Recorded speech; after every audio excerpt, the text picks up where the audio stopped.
mbote lisusu bandeko nanga bino bandeko oyangai masolo na député lelo tokomi mercredi 12. Oui, c'est le 12 mai 2021 masolo na député tobeta masolo to solo la kabandeko nangai Félix Antoine Tshisekedi Tshilombo à Lubumbashi dans Léo Katanga. Félix Antoine Tshisekedi Tshilombo lobby à kozala na Lualaba na Kolwezi kuna na Lualaba attendu ba mobilisation de part et d'autre et za masolo bandeko nangai tokobeta masolo ya polémique celui qui doit juger Matata Ponyo Mapon na dossier ya Bukangalonzo Bokolanda maloba ya Jules Alingete et inspecteur général des finances. Bokolanda réaction à l'avocat sur la procédure et des uns des autres. Et puis Bokolanda paie la société civile. Il y a Maniema Oyo Bakoloba sur la question. Masolona député Bandekonangai 5e vague ya Bakuluna. La présumée Kuluna envoyé na Kanyama KCC lobby Bokolanda cet élément là Bokolanda Masolo Bandekonangai insécurité na Inongo nous sommes dans les Maïndombe kuna ba flèche ba manduki et kobima. Qu'est-ce qui se passe en réalité? Masolo Bandekonangai c'est dans cette émission tokozanga te kolobela état de siège parce que tozana katia état de siège. L'FCC a réagi. Quelles sont les réactions? Tokozwa maître Lumeya Doumalegi qui a réagi et Tokozwa Malobanaye beaucoup kako comprendre yango.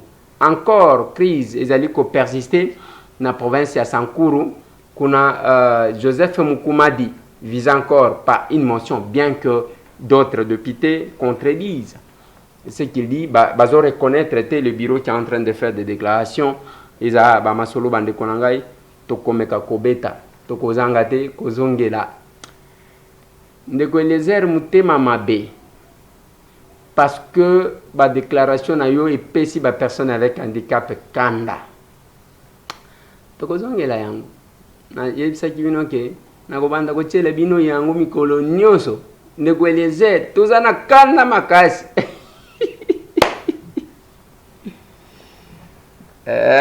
ngaitambwe magambo Congo. Et là, compliqué. Voilà. Masolona député Bandekonanga na lingi tobeta masolo. Tozale lo mercredi, tobeta masolo. Le chef de l'État Félix Antoine Tshisekedi Tshilombo dans Léo Katanga. Akekuna kokutana na bandekona ye, akekuna kokutana na population, akekuna koyoka o population zanango. La mobilisation izamakasi. Jean-Claude Mouyambo, d'un côté, il mobilise, tous les gouverneurs, tout le monde mobilise là-bas. À quelque palper du doigt, la réalité, au Bandeko, Tozana Bango. Masolona député Bandeko Nangai, Tozolo Bela, état de siège. État de siège, il y a une décision prise par les chefs de l'État. Cette décision prise par les chefs de l'État, il y a pour la insécurité na la province mi balewana d'abord. Abandiwan. Et dans la province, il y a Nord Kivu, na province, il y a Sud Kivu. Lobi na tchela kibino ba élément, Nathalie Sibino, bozo ka les généraux nommés pour na kokamba ba province wana. Bazo bonde la ba lobi bande kona biso. Biso yeyo toye. Biso bande kona bino toye. Toye ko sala bino mabete. Toende d'abord pour na kolongola ba force négative étrangère. Après, il y a bisona bino total yango. Ça ne sert à rien ya kobomba manduki. Kolobaki après 30 jours, gana kobimisa manduki. Mutune za ketango kobimisa manduki wana. Okoboma nani? Bande kona yomoko. Ce sont tes frères okoboma. Eza banguna te ozali koboma. Boyoki le deux généraux ndenge bazo bonde la bande kona bango. Bazo la qui sa force était parce que ce que vous devez retenir. Pendant l'état d'urgence, dans l'état de siège, certaines lois sont violées. Mibe konyo sote tambo la kanenge zali lokola na situation normale. Pour preuve, lobby ba konzi ya justice, ba komeli ba juridiction judiciaire o yakuna que ko banda lelo bino bosambisa te dossier nyonso ezala ya civil ezala osoki ndenge nini o babotoli ndako o bayibi soso ya mutu ba juridiction militaire nde mutu bakosala yango. La justice a instruit parce que c'est en exécution avec l'ordonnance ya chef de l'État. Donc makambu nyonso kuna eza soda na soda, soda na soda, gouverneur soda, vice-gouverneur policier. Ceux qui ont maire de la ville bakocha soda, maire de la ville adjoint bakocha policier. Oh, bourgmestre soda, bourgmestre adjoint policier. Donc kokende ndengo en attendant jusqu'à ce que ba oyo basimba ka manduki. Lokola ba oyo bazoboma bandeko na biso baza ba spécialiste ya manduki bakutana na bato ya manduki kosala erreur te ya sentiment osala ba militaire nde mutu bakosambisa yo. Pendant l'état de siège, les règles ne fonctionnent pas normalement. Il y a certaines règles, certaines normes qui sont violées. Et l'FCC a sali une déclaration lobby. Na lingina zola bino Lumeya Dumalegi o azali moko ya batu o ya FCC o batikali. L'FCC a déclaré haut et fort que nous allons faire une opposition positive, républicaine, une opposition constructive. Vous savez, quand nous avons examiné le programme du gouvernement, le FCC n'a pas voté contre ce programme. Cela signifie que le FCC accorde au gouvernement actuel les 100 jours généralement accordés à tout gouvernement pour que le gouvernement puisse asseoir son programme et nous allons apprécier après 100 jours. Vous avez vu que dans notre communiqué, nous appuyons l'état de siège. Nous sommes des patriotes. Notre leader a consacré toute sa jeunesse pour ramener la paix dans notre pays. En ce qui concerne le gouverneur de Tanganyika, le droit de la défense est un droit sacré. Ici, nous pensons aussi au gouverneur de Lualaba. Nous ne voulons pas que la pensée unique puisse prendre le dessus dans notre pays. Vous savez que l'UDPS a été victime de la pensée unique. Elle est mieux qualifiée pour que la démocratie puisse voir le jour dans notre pays. Voilà.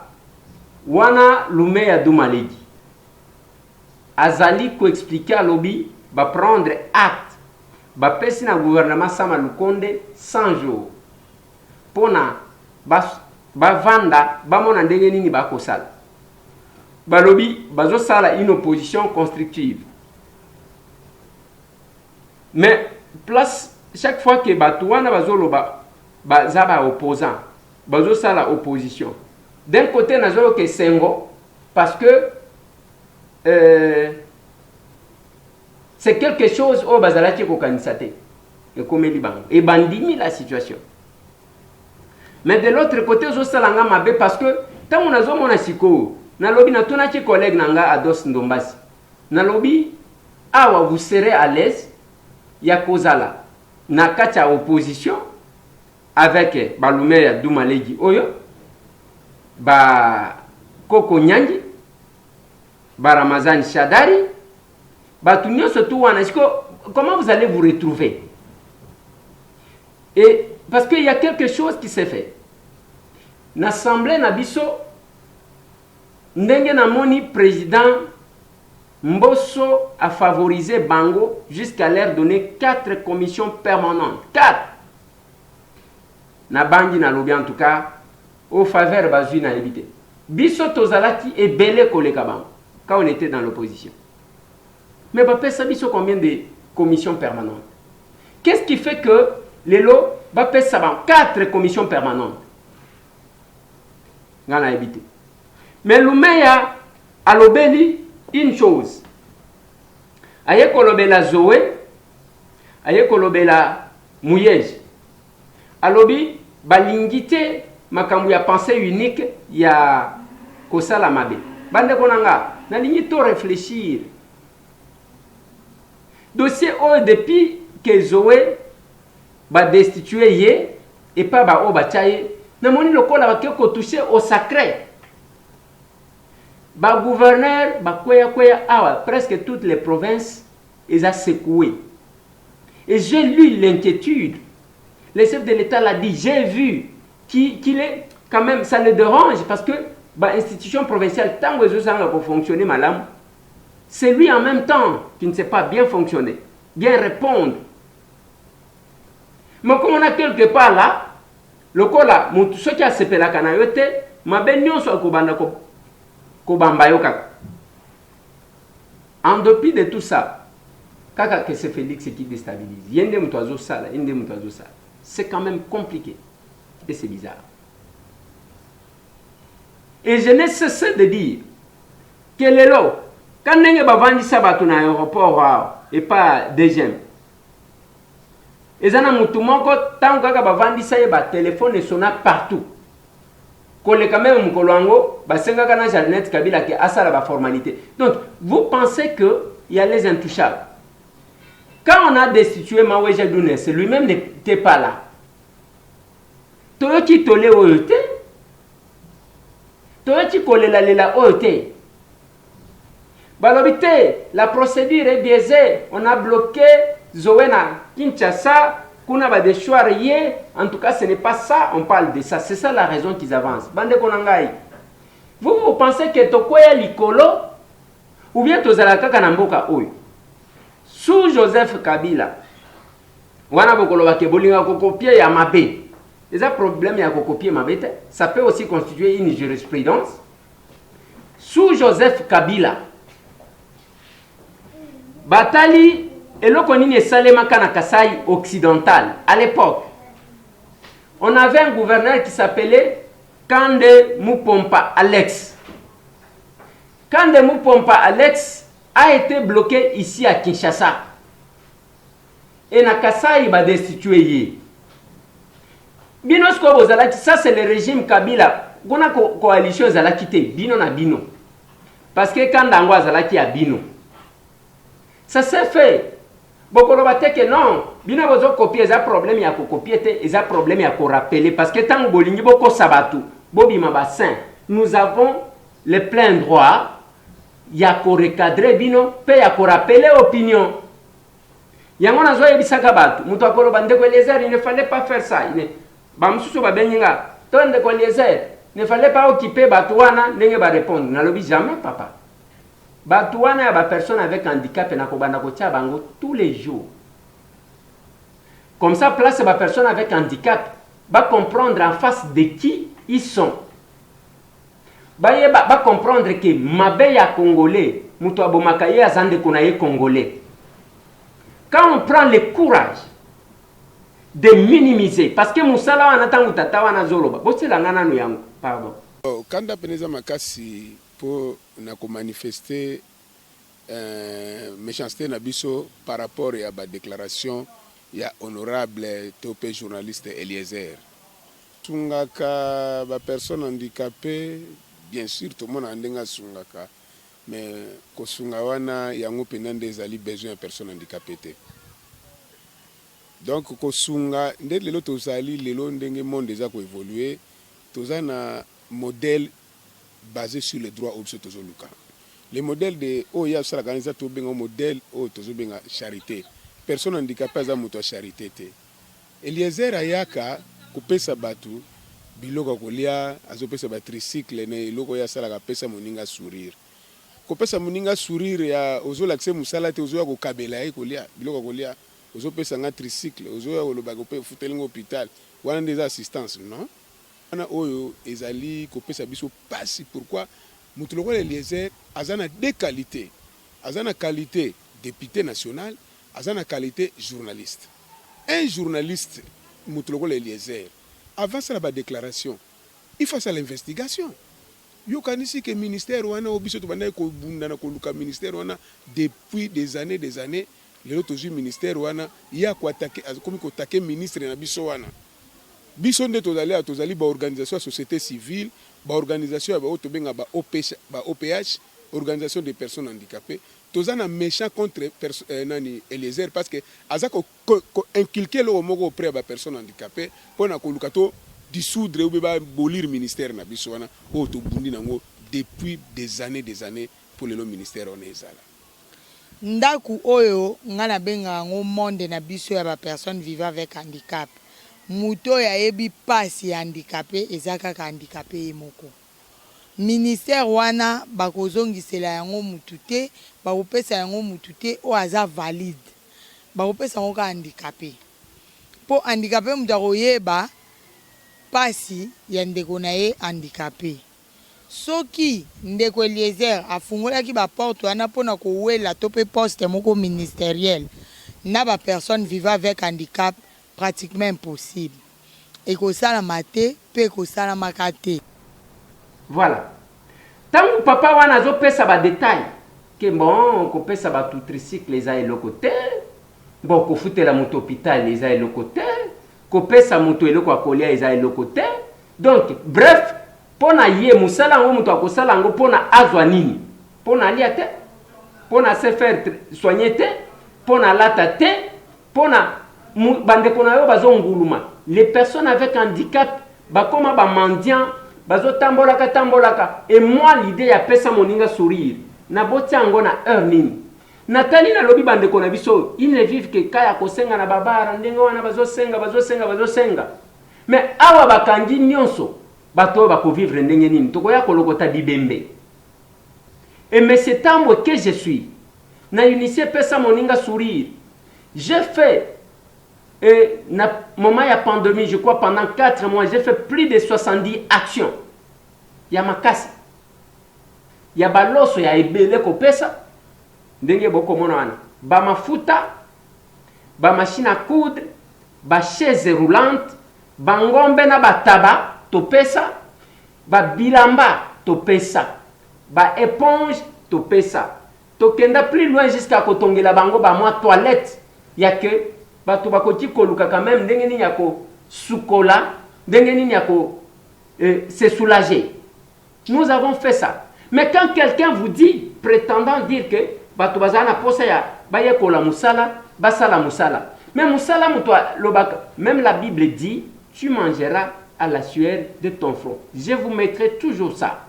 Peneza makasi pour na ko manifester méchanceté na biso par rapport à la déclaration ya honorable topé journaliste Eliezer sungaka ba personne handicapée bien sûr tout le monde andenga sungaka mais ko sunga wana yango penande ezali besoin de personne handicapée te donc ko sunga nde lelo tozali lelo ndenge monde eza ko évoluer tozana modèle basé sur les droits obso tozoluka.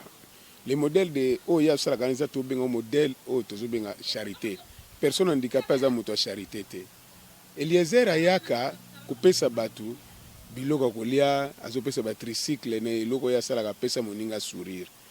Kopesa moninga sourire ya ozo l'accès musala te ozo ya ko kabela e kolia biloko kolia ozo pesa nga tricycle ozo ya lo ba ko futelinga hôpital wana des assistance non? Ana oyo ezali kopesa biso pasi pourquoi Moutoulouko Eliezer a deux qualités. Azana qualité député national, azana qualité journaliste. Un journaliste, Moutoulouko Eliezer, avant ça la déclaration, il faut ça l'investigation. Yo kanisi que ministère wana obiso to bana ko bunda ko luka ministère wana depuis des années les autres ministère wana ya ko attaquer comme ko attaquer ministre na biso wana. Biso nde tozali ba organisation société civile ba organisation ba otobenga ba OPH organisation des personnes handicapées tozana méchant contre nani Eliezer parce que azako inculquer le moko auprès ba personnes handicapées pona ko lukato dissoudre ou ba bolir ministère na biso wana o to bundi nango depuis des années pour le ministère on ezala ndaku oyo ngana benga ngo monde na biso ya ba personnes vivant avec handicap. Muto ya ebi pasi handicapé ezaka ka handicapé moko. Ministère wana bakozongisela yango mutu te, bakopesa yango mutu te o aza valide. Bakopesa yango ka handicapé. Po handicapé mutu akoyeba pasi ya ndeko na ye handicapé. Soki ndeko Eliezer afungolaki ba porte wana pona kowela to pe poste moko ministériel na ba personne vivant avec handicap pratiquement impossible. Ekosalama te pe ekosalamaka te. Élément na bino wana na kotiaka ngo mikolo nyonso. Na place wana na boy conseil. Parce que ce n'est pas possible. Nous ne le faisons pas parce que on a tozana posé à Batouba mon avis. Ce n'était même pas la campagne électorale. Aujourd'hui, je suis content. Namoni Batouba bandi ko tambolé la personne avec handicap. Liboso zalaki mutu akosala kamwa onje na ye akiapesi sake moko ya loso na orphelinat akangi bana wana photo azwa atie ya kozwa ye moko ake kozwa ba million likolo ya pasi ya bana wana. Les gens ne s'intéressaient pas aux personnes avec handicap. Personne ne me dira le contraire. Ce sont le rejeté de la société. Batouba benga bandoki, Batouba sundola. Et nous avons estimé que ce sont nos frères parce que les locaux à l'accident ont commis des personnes avec handicap. Et un groupe d'individus s'est fait manipuler parce que yo keko travailler et les gens disent j'ai pris les programmes et le gouvernement parce que nga individu na lo bakango tous les jours na kosili sa passe ya bande ko wana te na zana makotini na kosili sa yango te na kosili sa yango te. Mais en attendant que l'état sala totika bande ko na biso wana mais le tango tozalaki kozela ye wana te aye à travers le gouvernement ya sama lukonde les gens mais je ne sais pas si c'est quel niveau d'études bato bazanango ya que non il fallait dire au premier ministre. J'ai dit mon Dieu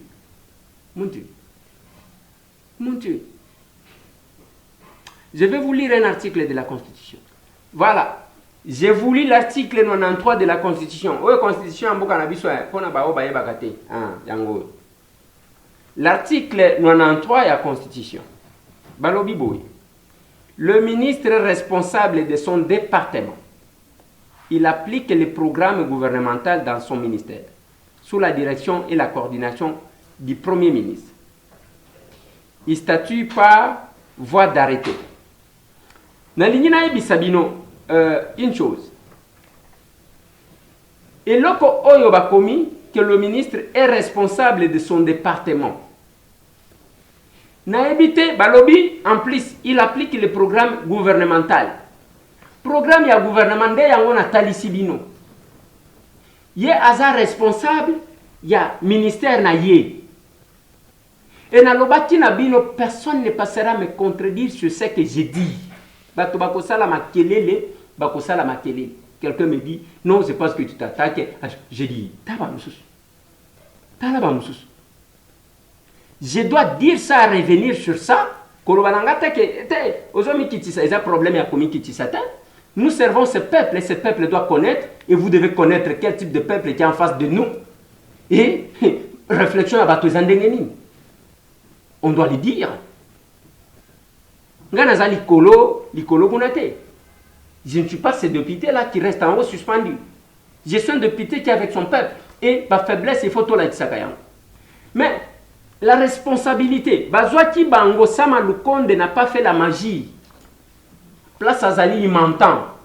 Azouaki Beboche, hein? Bazoui ba grande ligne. Ba pesi na mutwa kende ko enrichir à proposer ni na kodi ko sala na secteur na ye na ministère na ye.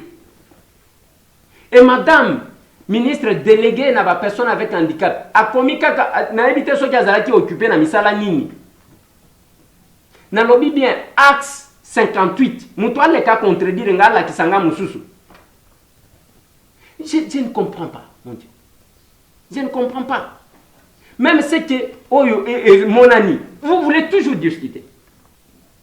À combien d'articles, point mon kaka, il y a que pour accompagner le processus et l'adoption et la loi qui va porter les innovations, qui fait la promotion des personnes avec handicap. La loi ne fait pas la promotion des personnes avec handicap comme telle.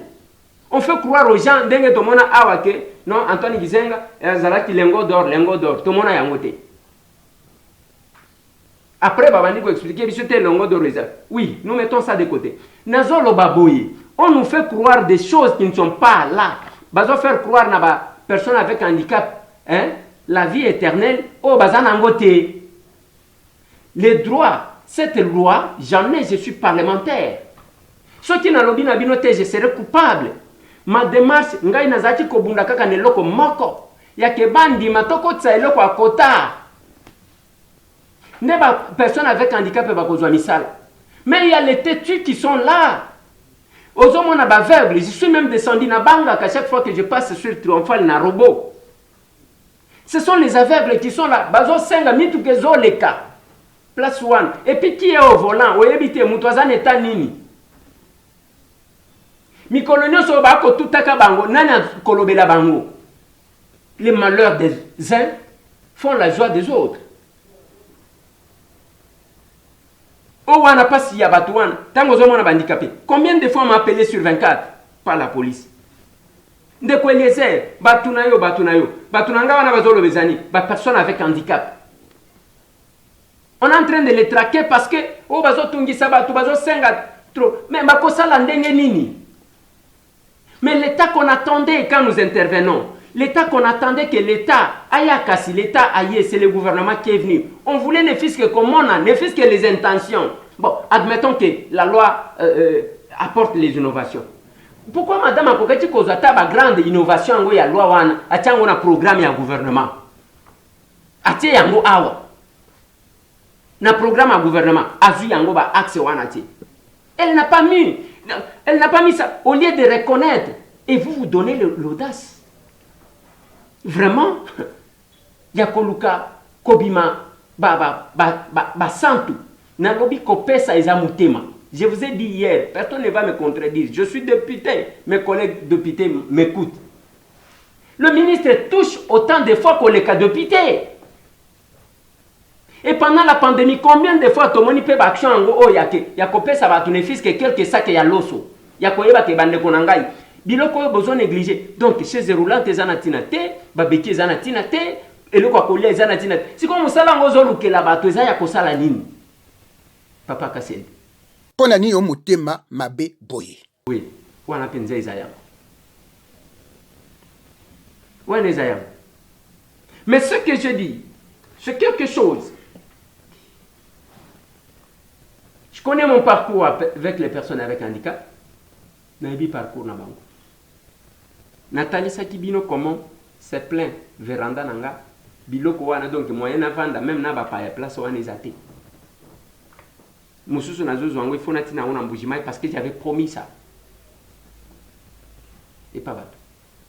Et c'est chaque jour boko monaka toza autant de députés.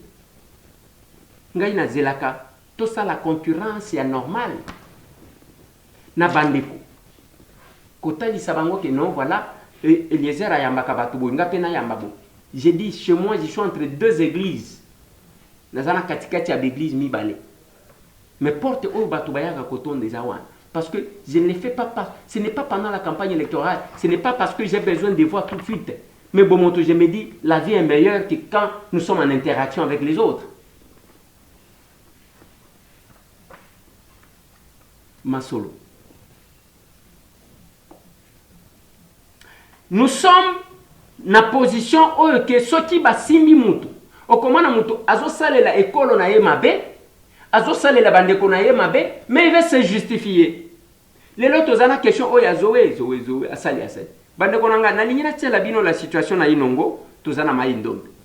Bon comprendre qu'est-ce qui se passe là-bas.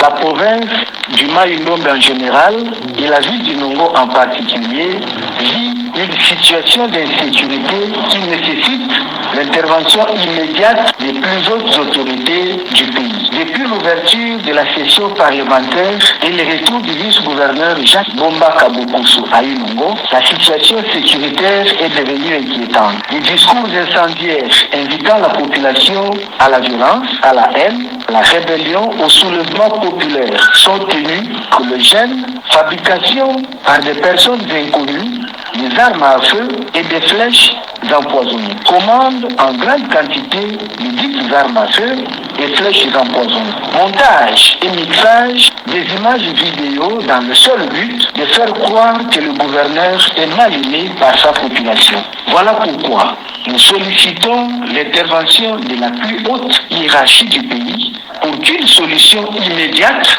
soit trouvée avant que le pire n'arrive. Voilà. Ça, c'est la situation à Inongo.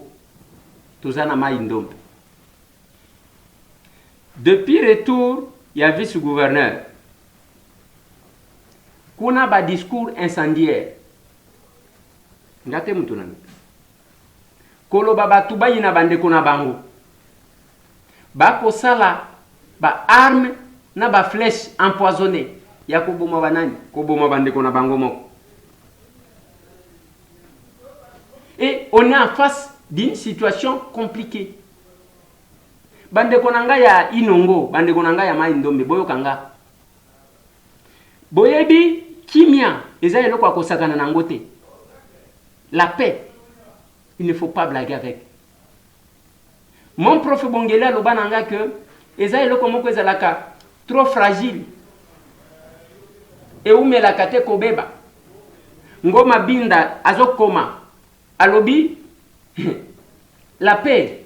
Eza eloko moko ya kobatela, eza eloko moko ebuka na kapamba pamba. Bovanda kitangu boko salaka ba flèche wana. Tangu boko salaka manduki, ba flèche empoisonnée, bokende koboma bandeko na bino. État de siège koyaka lelo kuna na Inongo. Après boko bana koganga, c'est entre vous bana Mai Ndombe. Entre vous bana Inongo. Nde bozali kobomana. Quand vous incitez les gens, kuna pour que baboma batu. Après boko lo banani. Félix azo sale logo mon côté. C'est entre vous. Wana mutu wa province mususu aza. Boye bisanga mutu nini ya province mususu. Oyo awuti Katanga ayekocha désordre kuna. To oyo awuti Nord Kivu, Sud Kivu ayekocha désordre na Mai Ndombe. To oyo awuti Kasai. Ou bien oyo awuti Congo central. To province orientale. Bino moko bana Inongo. Vous incitez les gens à la haine et vous êtes là. Vous insistez, vous êtes en train de créer ba arme binomoko suka et co-dégénérer. Les lotala. Et bandaka neti blague en 2014 na Beni. Neti blague. Les lois commis, on a compté combien de personnes. Basi bakufi. Et bino bozo les sonté na oyezo le kapuna. Pour des raisons politiques, vous manipulez l'opinion parce que biloko wana okomana ka ba prêtre moko bavanda ba prêtre wana bangona bana na bangona basi na bango baza place yake bakosimba bango te tango ekobarde kuna vous allez vous entretuer vous-même bango bakozala kaka observateur bakobana kosala ba déclaration na Kinshasa. Nous demandons au chef de l'État nam système auto comme na Assemblée nationale motion d'information chez nous des motion d'information kutu zalaka wana ta motion d'information ezao wana ta mais to comme ça on habitude motion d'information. Et ceux qui manipulent, ce sont eux, d'autres comme on a dit, non, bazo ça la déclaration à Kinshasa. Bande konanga ya Inongo, bokeba. Bande konanga ya Mai Ndombe, bokeba. Kimia ceux qui bo perdre ango, muto akokata bilanga zate. Et kozala makambo ya ba déplacer de guerre. Lelo ba o ba kimela ki Angola, bozo yoka na ba condition nini bazo tinda bango, na ba torture, mboka na weza ka mboka na yo. To bate la kimia. Mais le mal avec nous, tous la capacité moko ya ko s'auto-détruire, ya ko sakanate. Et biso moko to bandi kolel. J'ai toujours dit, n'a pas kabatu ni kolonio soit soutenir action en dekonayo. Ceux qui ndekonayo fongoli boutique. Avant ya yoko sombe pa mutu mususu, somana no pa ndekonayo. Ceux qui ndekonayo azana activité boy. Avant que ne pas mupaya, talana ndekonayo. Bien que bande kona biso pe mususu bamikomisaka ba patron ndenga koyamba mupaya akolenga mais soki amoni ndeko na ye congolais wana azo frimer azo bouder mais c'est pas possible soit abandelo komoko boyo komona kaka escroquer bato. Nous avons besoin ya ba congolais qui font la différence mon Dieu. Ba congolais oyo ba rayonner lelo na lobaki na bino fois passé makambu ya esprit de vie. Je vous ai dit, bah, homme d'affaires, on m'a dit, bah, membre à PEVCO. Ce sont eux qui sont à la tête de ces projets-là. Bango bazala qui majoritaire. Moko basala cop, na ba politicien, basala cop na ba militaire, nous sommes au courant de tout. Ba remboursement est comme compliqué. Moko bazui basaleli bango passe. Papa bako kangayo. J'ai suivi bambongo mususu bosali ba moi transaction ainsi de suite.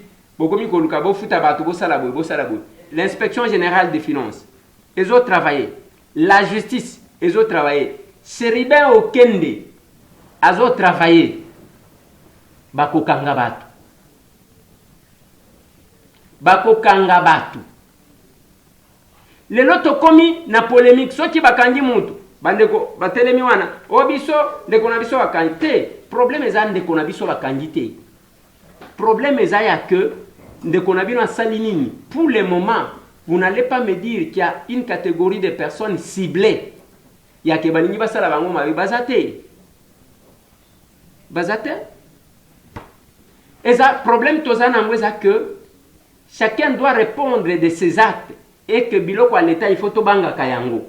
On ne va pas faire la politique pour s'enrichir. OK kuna ozo confondre na lobela kanabino oyo Louis Franck Alobaka ministre belge de la colonie qui a été traité de raciste. Alobaka que les Africains ba confondaka bien public na bien privé. Ya zo mona biloko à l'état ekomi lokola yayi. Yango bomonaka la plupart ya ba homme politique basomba batonga bandaku na bango mais avant nakana ndaku moko ya l'état kuna dès que basimbi on veut le déguerpir on veut faire... mais c'est pas possible mon Dieu, c'est pas possible. Aux appels en fonction mon côté bandaku pe osho tongi kende ko vanda na ndaku na yo eza kuna te et mutu wana zolo ba ke soki banome mutu ya komisie loko wana lokola avantage moko boyi ya kosepela ye na famille na ye. Et c'est la même chose. À Pevco, bazaba politicien te. Bazaba commerçant. Ba homme d'affaires, de bazala kakuna. L'état lobby, bon to sala tolongola babi sa salité oyo, ainsi de suite, tolongola ba 207. L'état sali tout un projet avec Justin Kalumba Mwanangongo. Soumata taponyo. Basali eloko wana, bazwisi koyo, oyo ya ba politicien te. Bino kaka boye ko sala COP. Tozo mona ba mouvement ya bambongo siko na banque. Ne vous en faites pas, bako kanga bino parce que c'est contrôlé. Ne na zolo bana bino boye. C'est contrôlé. Bomona lokola blague té. Tout ce que vous faites comme mouvement pour le moment, c'est contrôlé. O comment na yo muto sala ba faire na yo so manda kuna yo na ndenga bien na mutoki na yo. Ba ye ba botoli yo yango et puis yo vungure. Bandeko projet de vie bako kanga batu. Esprit de vie, bako kangaba. Au moni Transco, tout ce qui a comme manœuvre, tout ce qui a eu, oui, on a appris, oh, les DG, oh, azalaki kuna, akomi kotanga soki na Canada. Nalobi bako kangaba tout. On doit apprendre à respecter les biens publics. On doit apprendre yakobanga biloko à l'État. Mais qui détruit le Congo? C'est toujours le Congolais lui-même. Je suis en train de vous démontrer, pas seulement les hommes politiques, parce qu'on peut rester là-bas, et comme il y a la crime, justice et lieu commun, il y a que les hommes politiques deviennent de plus en plus. Il fallait que Nabakisa, article chapitre 13, hein, il y a crime, justice et lieu commun. Les hommes politiques sont commis de plus en plus mihibi. Et que la société civile ou les commerçants deviennent de plus en plus pauvres. Mais je vais vous démontrer que Bandekonangai, ce n'est pas ça. Ils ont yangote. Oyo esprit de vie. Ceux qui otali, ba commerçant bazawan, biso to sala ka politique te, biso to zana ba faire. Cop na cop. Okenda ye ba ke ko tenter ko luka ko corrompre ye bandi. Oyo za gouvernement ya bawario ba ko kanga yo. Bako kangayo nalobaka na bino makambo ya FPI bakenda kuna ebele bazo perdre ba mapango hapo ake kuna ake kozwa mbongo pona sala quelque chose bon akomi kuna au lieu d'être rigoureux okozwa yone mtokotika hypothèque na yo otiki lupango na yo otonga na mutoki oke kozwa mbongo sengi 200,000 ba pesio 100,000 ba lobio signer pona 200,000 o za mbongo à l'état ainsi de suite yonde parce que mbongo wana zozo ngise la bango il n'y a aucun document. Yo salina banque. C'est compliqué. C'est compliqué. Yangona ko ebisaka bino. Ce pays mérite mieux bande konangai. Na lingi na pesa bino na lobela nanu makambu o ya bakuluna o bakikanya makasese avant que tu aborder question ya sankuru o na lingi to aborder. Ils sont tirés du lot des 520 bandits urbains présentés le lundi 10 mai 2021 à Kinshasa par le commissariat provincial aux côtés du service national. Ce nouveau lot de 330 jeunes gens qui viennent de quitter Kinshasa le mardi 11 mai constitue la 5e vague des Kuluna qui rejoint Kanyama Kasese pour des travaux champêtres dans un service paramilitaire.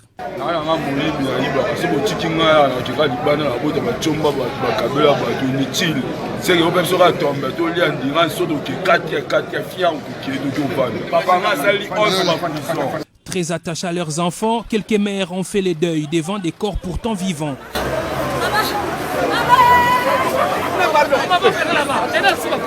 D'autres parents victimes des Kuluna sont allés jusqu'à demander la peine capitale pour ces délinquants. En tout cas, non, les Kuluna ne seront pas exécutés à Kanyama Kasese. Ils seront plutôt transformés en agents de développement. Cette vague ramène donc le nombre des Kuluna intégrés dans le service national à près de 1700. Un effectif qui réjouit le commandant du service national, le général-major Jean-Pierre Kassongo Kabouik, qui a apaisé ceux qui craignent un débordement. Débordement, je ne pense pas, parce que nous nous sommes préparés en conséquence pour faire face à ces nombres indiqués. Ceux qui sont partis, nous les encadrons convenablement, conformément au programme que nous avons préétabli.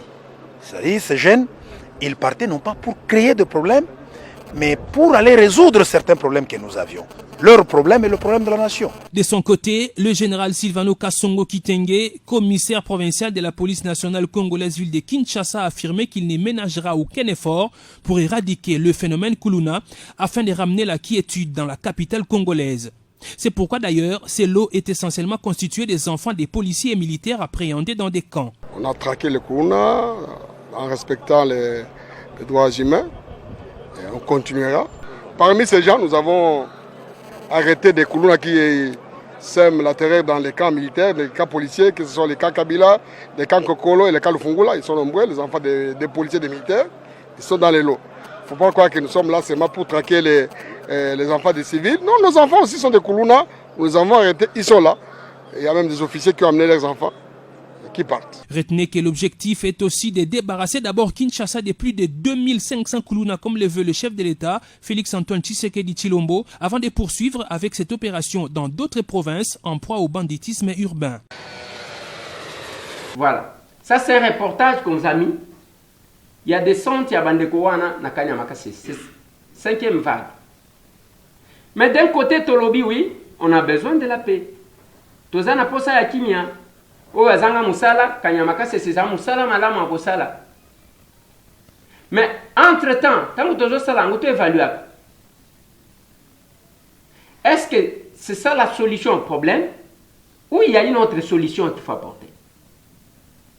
Oui, tout le monde a dit, Masangu, bazokata Masangu, et ainsi de suite, bakozonga, bako réintégrer, bangonengo, bilalobana, bangonke, bokozonga mandefu.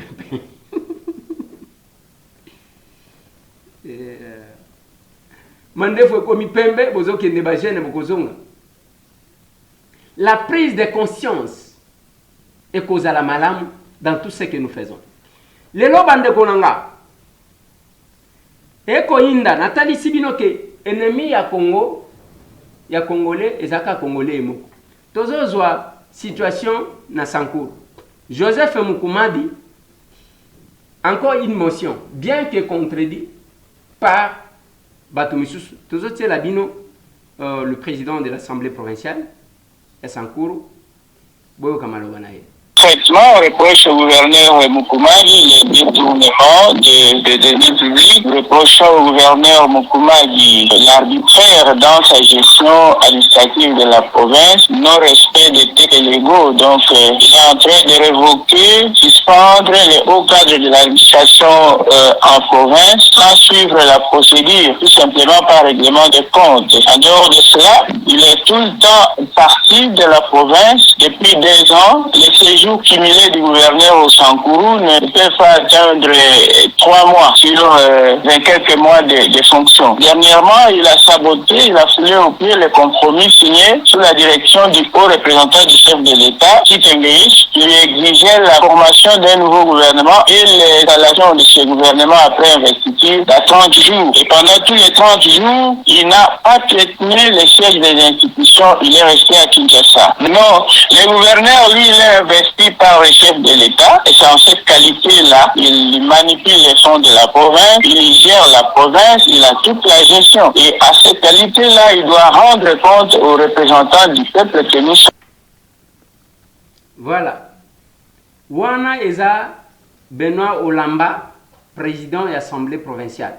Bien que contesté, c'est le bureau d'âge de Moutezo Salamikolo. Il n'y a pas d'émotion. Il y a lobby, c'est déjà 14 signatures. Mais na ligne to réfléchir moi mon kibande konanga. Dossier à Sankour Oyo. Na borda yango makambo Sankour Oyo. Ekoti sanga même na maloko. Makambo ya Sankuru Oyo Mboka Lumumba. C'est là ngana nzembo nyanya wanyanya. Nyongane ongane suna bene jamba anyanya Shaze Kalumba yeah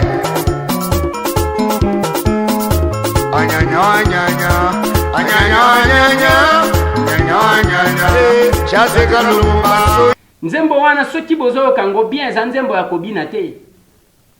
Ona senga na collègue nanga André Tambwe na lobibina mwa mukia bandi kobina.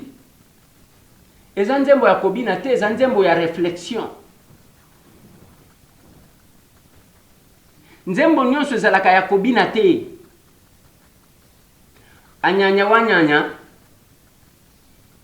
so Seka Lumumba. Et le côté bisoba na Lumumba na Sankuru. Yango eloko oyo ebimiselanga papa Kasende. Pona ni yo mutema mabe boye. Voilà. Mutema mabe oyo ebimisanga parce que na défendre Sankuru na lobi ce n'est pas possible. Avec tout ce que vous avez eu comme fonction sous Kabila. Anyanya wanyanya na Sankuru. Bana bayeba kate makadame zanini. Kuveze yangoyo. Kuna Nathalie Sakime madame ministre déléguée à la personne avec handicap. Na lobi tala centre à la personne avec handicap. Place batuazola na bambula. Et là on a dit ko même na programme. A initié taba tongela bango ba centre. C'est laissé pour compte. Nathalie Sabino na lobby, batwa minene ba occupa ba fonction ya minene. J'ai eu de menaces terribles. Na ba téléphone koloba ko à part papa Kasende qui s'est assumé pour na attaquer nga na média na vidéo. Yo koloba ndengo anate. Ni stade te. Ni eloko mon côté na Sankuru. En dépit à ba fonction ya minene oyo bana Sankuru ba occupa. Olobi ndengo wana balobi yo motema mabebo. Pona ni yo motema mabe boye.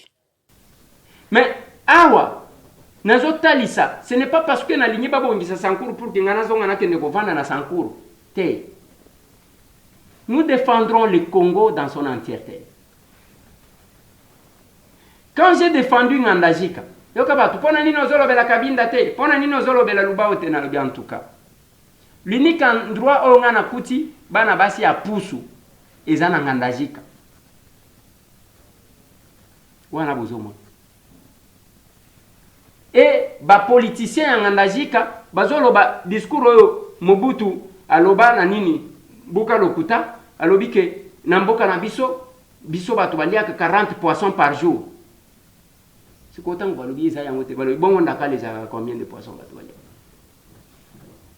Et bazo faire croire anga que basi wana monaka capital ya mutu moko ekozala pas moins de $5,000 na binzambe nanga. Mibali na bango wana na ba vélo. Politique ya mabe ya kindoki. Ya yoza ko sepela oza bien. Tu t'en fous éperdument. Ya misère à population. Je vais parler du Sankuru. Na lingaki bo comprendre boyo ka wapinga na lingina ko. Les Sankuru bande konangai mérite mieux. Le gouverneur, oh bazali ko attaquer le gouverneur Mkumadi. Monsieur le gouverneur, nazotala yo quand même napesa yo conseil ne bandeli batu nyonso bazaki kosepela na yo mingi. La légitimité on l'obtient, la légitimité on la perd aussi. Omoni bato bazaki koluka ezaloko la ndenge afdel ezalaki koya balobi bon ata elima ezala pourvu que Mobutu akende ndebo ba congolais bayambaka afdel bayambi afdel à un moment donné kaka ba congolais wa James Barebe alobaka na Kisangani que azoyebisa Joseph Kabila ke bao bazo betela bino maboko soki bosali o ba kozela te kaka bango bakobalukela bino. Et c'est la même chose avec vous, monsieur le gouverneur. Batu bazaki kotala ozalaki en compétition na Lambert Mende. Batu balembaki ba Lambert Mende balendi batu nyonso to wana. Basali o confiance le député provincial batali mbongo te parce que les locaux ebisa biso te ceux qui millions combien yo pesa ba député provincial. Ba voter yo.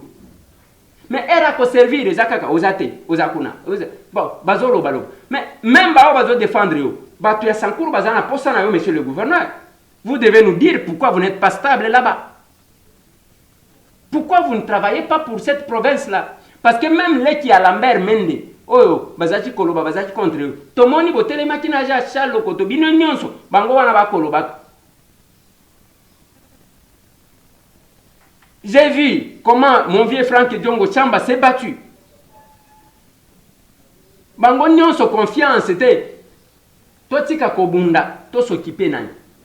Et c'est le moment maintenant aux amwana poto. C'est le moment maintenant ya kosala quelque chose. Parce que yo kotika la kakateke na kenaki na zamba mutu kezo zinda ainsi de suite. Mais on vous a mis pour pallier ces difficultés là. La légitimité on l'obtient, on la perd, monsieur le gouverneur. C'est un conseil que je donne. Ce qui est kelinga ezamalam. Ce qui bokosala nenge kaka nenge tomoni awa ba réponse yaka nango pe même ceux qui ya ko répondre les athées. C'est un conseil que je donne. Quand ça commence petit à petit, on va toujours trouver l'astuce parce que les mandats bientôt la 2023, le chef de l'État tient aux élections en 2023. Ça c'est lui qui nous a dit. Et quand il a la raison d'engwan, même aujourd'hui, bana na yo ya Sankuru, baza mine na gouvernement. Vous avez une province qui a bénéficié. Ozana 2 VPN. 2 VPN. Il y a intérieur, il y a affaires étrangères. À Selona Christophe Lutundu. Ozana 4 ministres dans la province na yo. C'est maintenant qu'il fallait réfléchir pour cette province-là. Où est souffrir? Province ya Lumumba. Les chefs de l'État manifestaient la volonté. Félix Antoine Tshisekedi. L'Igni Bino Lissou sont cassés parce que Bino Wan. Sur les 4 vice-premiers ministres. 2. Sankuru.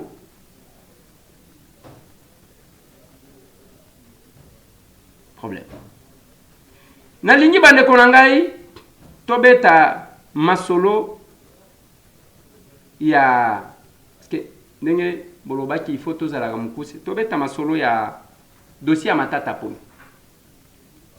Avant que natie labino parce que nakotie labino maloba ya IGF nakotie labino maloba ya maître Willy Wenga qui explique la procédure nakotie labino maloba ya Laurent Onyemba nakotie labino maloba ya société civile. Je vais vous mettre 4 sons.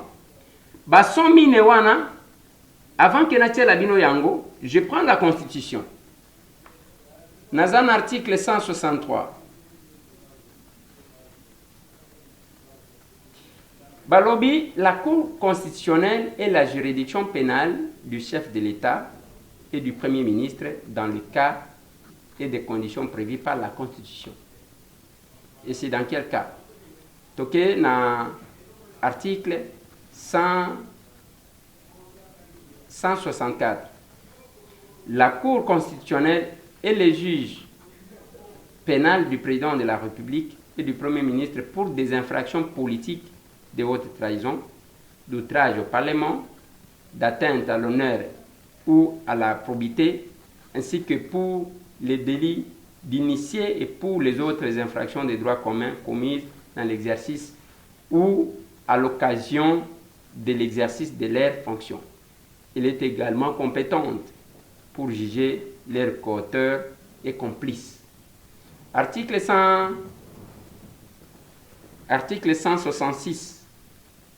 La décision de poursuite ainsi que la mise en accusation du président de la République et du Premier ministre sont votées à la majorité de 2 tiers des membres du Parlement composant le Congrès suivant la procédure prévue par le règlement intérieur.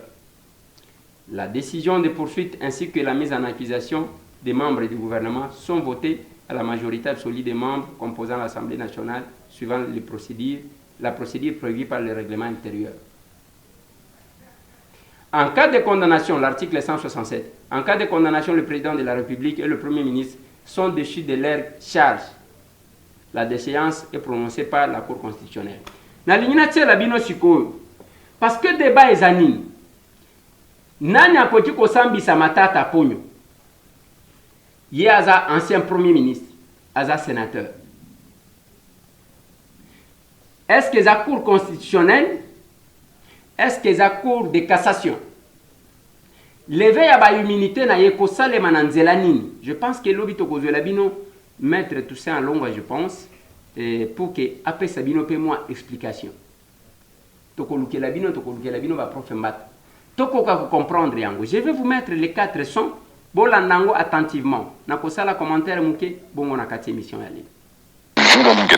Bien avant l'inspection générale des finances, il y a eu d'autres cabinets d'audit qui ont produit des rapports qui donnent pratiquement la même conclusion que l'inspection générale des finances. Et j'estime que si le procureur général que la Cour constitutionnelle a trouvé qu'il était intéressant de déclencher les poursuites, il a trouvé dans les rapports des éléments compromettants. Le parquet a certainement enrichi les rapports de l'inspection. Vous savez, tant qu'il n'y aura pas de procès sur cette affaire, on n'arrêtera pas la polémique sur la débâcle de Boukangalonze. Voilà pourquoi nous conseillons aux présumés détourneurs pointés du doigt de garder leur calme, parce que sinon, il y a au moins 4 ou 5 personnes qui sont citées dans cette affaire, mais il n'y a qu'une personne qui s'agite avec des conférences de presse, des mobilisations des jeunes, des organisations tribales par-ci par-là. On ne peut pas se permettre, tout en étant à l'étranger, de qualifier la justice de son pays comme politiquement instrumentalisée et de jeter le pauvre sur un service comme l'inspection générale des finances qui regorge de personnes de haute qualité. Nous comprenons que les gens sont rentrés précipitamment, non pas pour répondre devant la justice, mais pour mettre les bâtons dans les roues dans les processus en cours pour que leurs immunités ne soient pas levées. Le détournement des deniers publics fait partie des faits du droit commun que tout le monde, lorsqu'il est poursuivi pour ça, il doit répondre. C'est le parquet puis la Cour constitutionnelle qui a déclenché la procédure qui sait comment ça va être fait. Voilà. Wana Ezali Gilles Alingete, Oyo, inspecteur général des finances et chef des services, Oyo Aouti Kolo. Alobi wana que tant que procès kozalate polémique et qu'aussi la tête dans le dossier à Boukangalonze. Ça j'ai aimé. Parce que Matata pe azoloba que aza innocent a prouver son innocence à tikala kozwata sans fronté. Et là ko kata polémique ezanine, eza procès. Mais Gilles Alingete estime que Matata est en train de s'agiter à travers la conférence de presse Namakamusus. Mais qu'est-ce qui se passe? Je vais vous amener à comprendre une chose. C'est quelque chose que j'ai dit il y a quelques jours. Comme défendre Matata, ainsi de suite. Je vais vous faire savoir quelque chose. Je vous mets d'abord un responsable de la société civile, le président de la société civile, il y a Maniema, qui réagit sur les dossiers. La manière dont la justice congolaise traque et traite le fils de l'Est frise les règlements des comptes entre politiciens et constitue une stratégie de charger en amont les casiers judiciaires de quelques personnalités politiques jouissant de certaines notoriétés et crédibilités et qui risquent d'être gênantes précisément lors des échéances électorales 2023. À titre illustratif, l'on cite l'honorable Vital Kamere Lokaningue, le DGA de l'OVD, le DG de la RVA. Il y a peu, ce sont les menaces menace aussi d'arrestation de l'honorable Alexis Tambo Mwamba, président honoraire du Sénat. Matata Ponyo, aujourd'hui, fait l'objet de poursuites judiciaires pour des faits lui reprochés qui datent de plus de 5 ans. Pourtant, après lui, leurs excellences Premier ministre Sami Badibanga, Bruno Chibala et Ilunge Lunkamba sont passés par cette fonction et n'ont jamais été inquiétés. S'agirait-il pour la société civile, force vive du Maniema, d'une justice à double vitesse et d'une politique de 2 poids, 2 mesures? La société civile, force vive du Maniema, dénonce avec la dernière énergie toutes les cabales montées à tort contre la personne de l'honorable sénateur Augustin Matata Ponyo Mapon. Voilà. Wana eza Maître Kamundala, qui est président de la société civile, force vive, il y a Maniema. Allô. Mais maître, au lobby bien été. Au lobby mabé. Au lobby mabé parce que au ligno benda dossier ya matata na ba considération tribalo-ethnique. Et ça bien été, c'est une mauvaise communication pour naïe. Au salé lié, mauvaise communication. Au lobby mabé pour nani. Guillaume Manjolo, Asa mutu ya STT. Yé ceux qui pona 300 millions de francs. Bayotiye, ndenge tozolo waboye, azana garde à vue. Azala ki ministre. Guillaume Manjolo, bazuye, azawana na garde à vue. Il n'est pas de l'Est. Il est kassayen.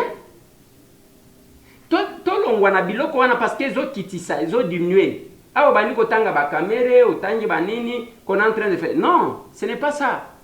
Vital Kamerhe lui-même a parlé jusqu'à Nasuka. Il ne fait que parler. Aujourd'hui, Vital Kamerhe a 5 ministres dans ce gouvernement. Il y a Nani. Il y a Samalukonde. 5. Il y a Makasi Kutu. Problème est zawanate. Talanengo keko koma na makambu ya Tambo Mwamba. Tambo Mwamba, quand l'honorable Bijou Ngoya akenda kofunda ye abimisa likambu ya 4 millions pona kotia tuma ordinateur wana pona eloko wana donc 4 millions de dollars. Et que Tambo Mwamba ye kofinga mama wana ke elle m'a invité pour que tokende komela champagne lokola mutu azaji ko luka kimakango. Wana za problème ya Maniema ta. Des places aux bébés ça parce que au kokati ko défendre ceux qui ont dit ko défendre matata na oyo asale libino na Kindu na oyo asale libino na Maniema. Tambo Mwamba asale libino nini?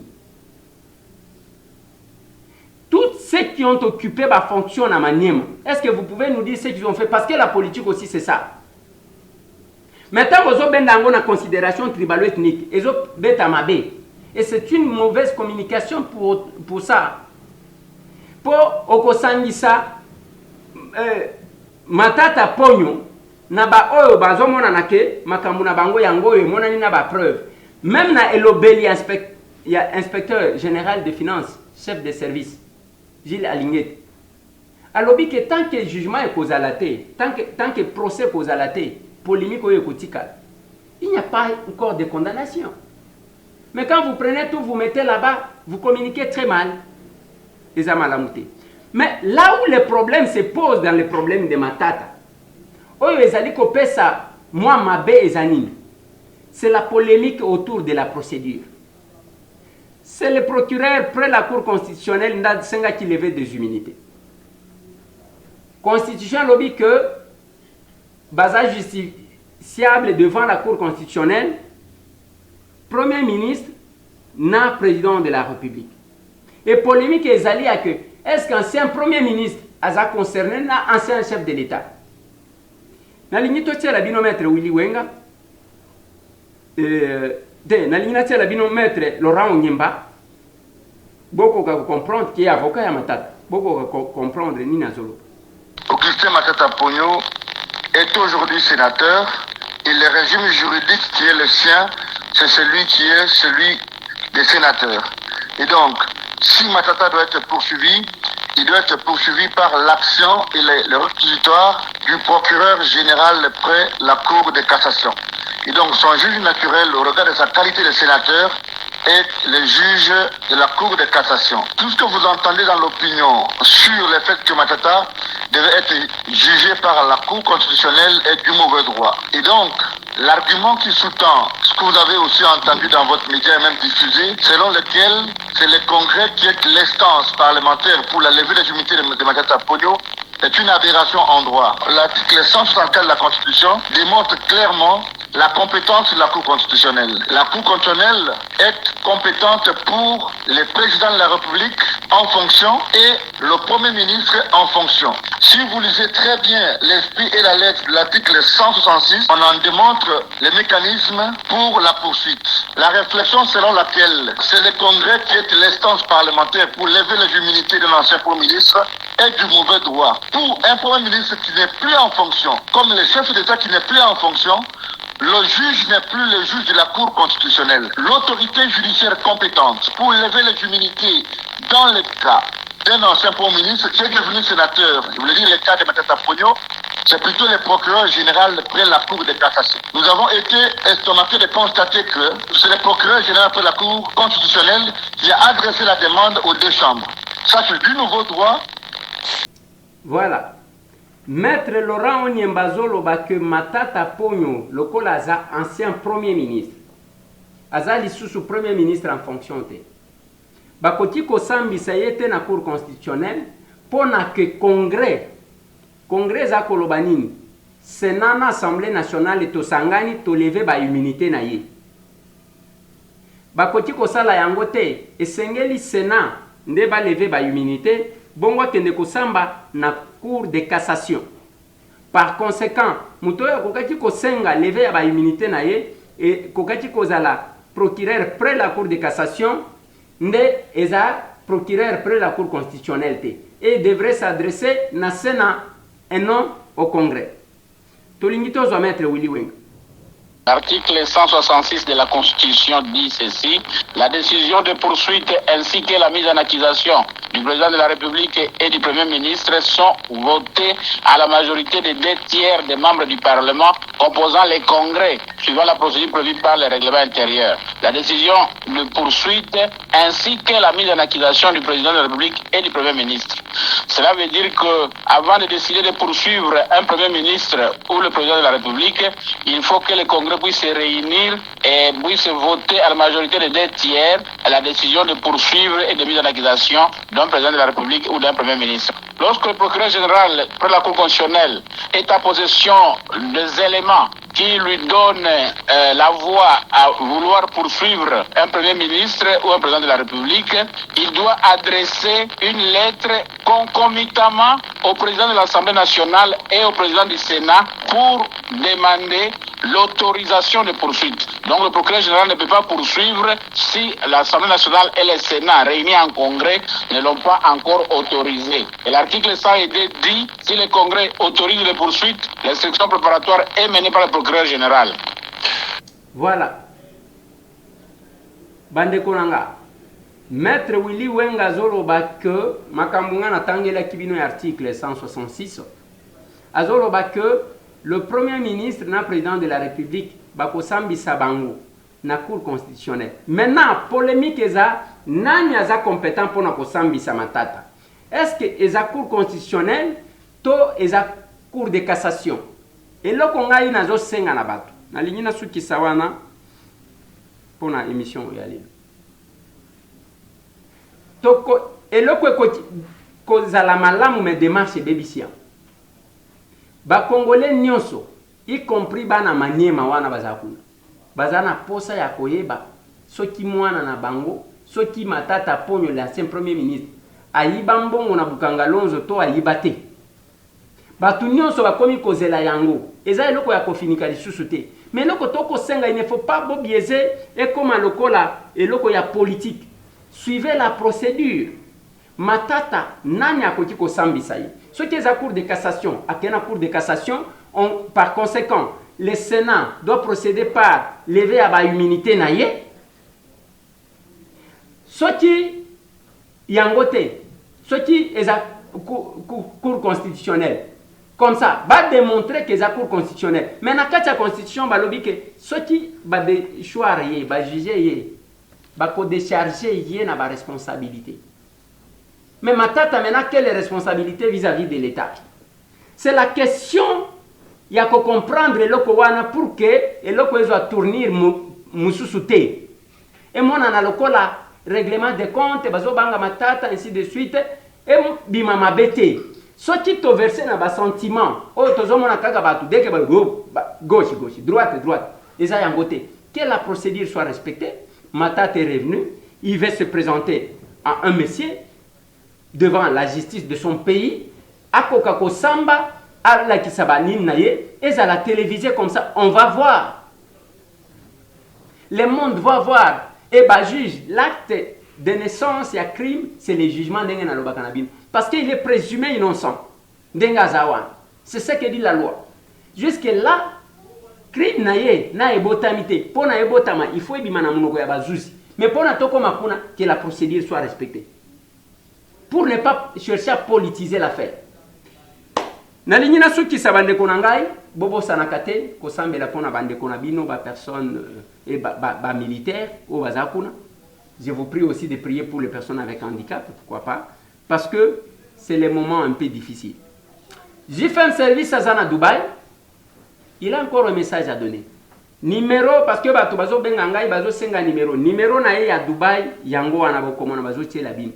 Obengiye pendant ce temps, okosomba biloko na yo na Dubaï, otie yango sans kofuta un seul rond jusqu'à ce que biloko na yo e komi awa, oke na limité. Oke ko retirer yango nde ofuti mbongo. Donc biloko na yo okobanda ko retirer yango soki e komi awa. Somba mituka na yo, somba biloko na yo. Ça c'est j'ai fait un service. Bola nana no message na yemo. Merci, les engagés j'ai fait un service. Naga pone na posa moins information concernant Moussa na ya fret. Na liboso na pesi ba na Europe nyo sombote na confiance au pesa en Europe. Bar 55 je crois, bar on peut comment ebele. Bar 55 za nzela, ils ont prévu comme les 15 mai. Mais na total na Google et comme les 20 mai. Et puis bar 56 peut déjà si ils appellent Nzela, bar 57 et tout longo awa lobi to charger qui awa. Bar 54 moko o to legi qui ba film dernièrement awa ba kan qui en Hollande et ça qui prévu fallait faut pas boire biloko parce que ba kuta ba télévision na kati ba makamo ebele mais na bundi ka ke ti sigoyo et que na réussir amo masona et que les sous conteneur wana et que les sous komote. Je crois qu'il fait en semaine parce que nous avons une agence qui fait un service en Allemagne. Donc, nous avons c'est pour ça qu'il y a 40 cartons de clients à 4. Alors, nous avons un conteneur 44 et 54. Bon, c'est dérangé, pour ça, nous avons réalité à Moussara, donner au land un conteneur, contrôler la télévision à 4, patati patata. Alors, yango bazon senga conteneur to tchabe ko na conteneur mususu. Alors message à ma kati ezali pona na kati mboka Dubai ndé to so raboji fait service na kati ya Dubai ndé kana rubaki na bino kinga na ka muta confiance nga eza penda boulot nanga donc na ko abuser jamais pona musala oyo yango na zo senga batu nyonso bana kini batu nyonso bana kati ya Dubai batu nyonso basala ba faire na bango boya na fait service pana nga yali osombi biloko na yo otiki pa na biso ou otindi mbongo na yo tosali basha na yo ofuta mbongo douane te ofuta mbongo transport te. J'ai fait un service yemoko akozwa biloko atina kata conteneur a dédouaner yango a freter yango atambwisa ngo de matadi tiki na kati ya dépôt na 13e rue 3087 na limité côté industriel. Après to kobenga yo oyo osali paiement na yo ozi bakoli na yo ozi mutuka na yo. Donc on les a surprise, on a gagné dans le banabinoka, les a sisabidim, le faux aga GFM, les a sisabidim quoi. Et on a aussi dans la binobo plus en confiance. La base de confiance en Europe. Ah on a carte à Dubaï, Moussa les alaki mais quand est tout le bagage congolais car muninga ne congolais mutabib sa Moussa naï. Mais tu qui est retardé, ngamo na rattrapé retard wana na carte à Dubaï. Donc bah tout oyo, bah GFM service na Europe. Na États-Unis partout j'ai fait ngambo na kati ya Dubaï de bopé sans confiance ndeka to expliquer bino au pesi bloko na yo au pesa mbonga douane au pesa mbonga fretité biso to kotika bloko na kati ya conteneur to freté yango to yena ngoti na agence na biso limité yo ko za bloko na yo et puis au futi facture na yo donc message vraiment na zaki na ngo yango wana on a battu au nyonso ba na Dubaï vraiment bopé ça j'ai fait un service beaucoup CP là ba surprise za ebelé surprise eza ebele toloba nyonso kaka te na média mais ntango bobona kokoma na maison ya JFM service na bureau na ye na limité bobana koyeba meme batransfert na bino bambongo bobana comprendre ya mosusu kutu kala te bapourcentage mpe kozala te ezaka basurprise ya mosala mpoka mosala ezala bien mosala ezala elengi tofacilité mpe bamakambo mosusu oyo mosusu baa na badifficulté ya batransfert tosabona bo JFM akoarrange yango to merci ezalaki message nazalaki nango ya wana nga mwana na kati ya Dubai donc napesi équipe nyonso ya JFM service na Europe ba collaborateur nanga tuna kin vraiment napesi bino ka merci na confiance au pe bino bo pesa ngai ndenga pe na pesa bino confiance parce que ne ba bika mutu nyonso olia na mutoki na et donc so bo BBC bino pe bo olia tenga pe na olia te donc yango biso photo sala na mutema na ya kolakisa musala valeur nango merci ezaki JFM service. Voilà tosalaka biloko wana parce que tolingaka te toyoka bozolela lela. Il y a votre frère qui fait bien son travail. Bien sûr, bah moi raté kozanga te, mais JFM, je pense que c'est parmi batu na lobelaka qui ne m'ont jamais déçu. Ce qui problème est alina benga kaye, na lobaka na kaka, papa régler problème wana. Comment on a régler? Il s'arrange pour que musala na ye ezala penza malamu. Bande kona Dubai. JFM est là. Ba numéro na ye yango wana, boyoki moko. C'est quelqu'un, c'est l'un de vôtres qui peut vous aider. Avant ya kokende pas mupaya. Kanisa ndeko na yo. Mais bande konanga bino bato yango na lobelaka. Boye baka ndenge nini ya koyamba ba client. Je n'ai jamais été d'accord quand les Congolais reviennent vers moi pour se plaindre. Ils ont malamuté. Tout ce qui cite. On va dire comment on a la lobby. Mais bas circonstances ezangisa biso te ko salela bande ko bolam. To salela ka bande ko na biso bolam. Bien que le monde est en ndenge nango, il faut faire du bien. Parce qu'ils sont une passager sur la terre des hommes. Comme on a. Merci.